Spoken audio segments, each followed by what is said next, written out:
Hello, Armies! Atomic Traveler will have a Bangtan Bonanza group tour on June 11 to 16, 2026. This group tour is especially designed for armies who want to celebrate Festa and do a BTS tour with other armies. Mas masaya kaya pag magkakasama yung mga armies, diba?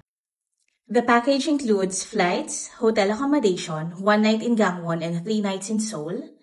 Nasa itinerary na rin yung mga BTS spots that we will visit.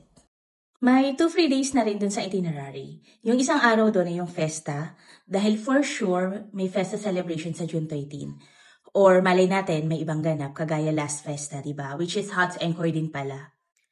All-in package price is 43,299 pesos per person. You can reserve your slots by sending us a message here on Facebook, Instagram, or TikTok. And sana magkasama-sama tayo sa group tour na to. And thank you so much. Bye!